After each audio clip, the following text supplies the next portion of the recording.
ഇതാണ് മക്കളെ എല്ലാവർക്കും വീട്ടിലുണ്ടാക്കാൻ പറ്റണ ബീഫ് ദമ്മ് ബിരിയാണി. അതിന് ജാറിലേക്ക് 2 കുടം വെളുത്തുള്ളി, 10 ചെറിയുള്ളി, 2 ഇഞ്ച് വലിപ്പത്തിലുള്ള ഇഞ്ചി, 10 പച്ചമുളകും 2 ടീസ്പൂണ് വലിയ ജീരകവും അങ്ങട്ടിട്ട് നന്നായിട്ട് ചതച്ചങ്ങട്ട് വെച്ചു. ഒരു പാത്രത്തിലേക്ക് 3 വലിയ ഉള്ളി അരിഞ്ഞത്, 2 തക്കാളി, നമ്മൾ ചതച്ച് വെച്ച മസാലയിൽ 3 ടേബിൾ സ്പൂണും കുറച്ച് മല്ലിയിലയും പുതിന ഇലയും 1 നാരങ്ങയുടെ നീരും 1/4 കപ്പ് തൈരും 1/2 ടീസ്പൂണ് മഞ്ഞപ്പൊടി, 1/2 ടീസ്പൂണ് കുരുമുളക് പൊടി, 1/2 ടീസ്പൂണ് കിരമസാലയും പാകത്തിനുള്ള ഉപ്പും അങ്ങട്ടിട്ട് നന്നായിട്ട് നെരടി അങ്ങട്ട് മിക്സാക്കി കഴുകി വൃത്തിയാക്കി വെച്ച 1 കിലോ ബീഫും അങ്ങട്ടിട്ട് അതും കൂട്ടി ഒന്നുകൂടി മിക്സാക്കി 1/2 മണിക്കൂർ അങ്ങട്ട് വെച്ചു. 250 ml കപ്പില് 5 കപ്പ് ബിരിയാണി അരി അങ്ങട്ട് എടുത്ത് കഴുകി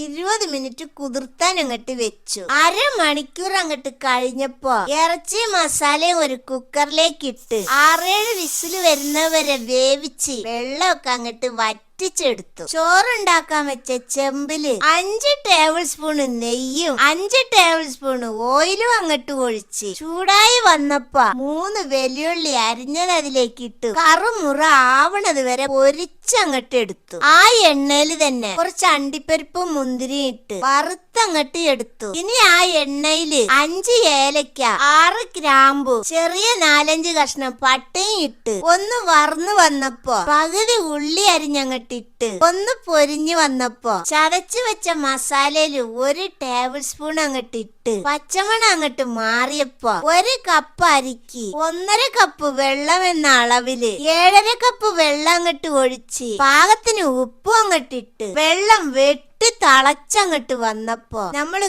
കുതിർത്തി തോരാൻ വെച്ച അരി അതിലേക്ക് ഇട്ട് തളച്ചു വന്നപ്പോ മൂടി 8 മിനിറ്റ് വേവിച്ചങ്ങട്ട് എടുത്തു. ദമ്മിടാൻ വേണ്ടി ഇറച്ചിയും ചോറും കൊള്ളണ ഒരു ചെമ്പില് 1 ടേബിൾ സ്പൂൺ നെയ്യൊഴിച്ച് ബാക്കിയുള്ള ചതച്ചു വെച്ച മസാലയും കുറച്ച് മല്ലിയിലയും പുതിനയിലയും പൊരിച്ചു വെച്ച പകുതി ഉള്ളിയും അങ്ങട്ടിട്ട് ഒന്ന് വാടി വന്നപ്പോ വേവിച്ചു വെച്ച ബീഫിറച്ചി അങ്ങട്ടിട്ട് നന്നായിട്ട് ഇളക്കി മിക്സാക്കി ഇറച്ചിയുടെ മേലെ പകുതി ചോറ് നിരത്തി അങ്ങട്ടിട്ട് ലേശം ഗരമസാല അങ്ങട്ട് വിതറി ലേശം മല്ലിച്ചപ്പും പുതിനയിലയും പൊരിച്ചു വെച്ച ഉള്ളിയും അണ്ടിപ്പരിപ്പും മുന്തിരിയും അങ്ങട്ട് വെതറി ബാക്കിയുള്ള ചോറൊക്കെ അതിന്റെ മേലേക്കിട്ട് പിന്നെ അതേപോലെ ഒക്കെ ഇട്ട് പാത്രത്തിന്റെ സൈഡില് കുഴച്ച മൈദപ്പൊടി അങ്ങട്ട് വെച്ച് മൂടി ചെറിയ തീയില് 15 മിനിറ്റ് വെച്ചിട്ട് അങ്ങട്ട് എടുത്ത എന്റെ മക്കളെ.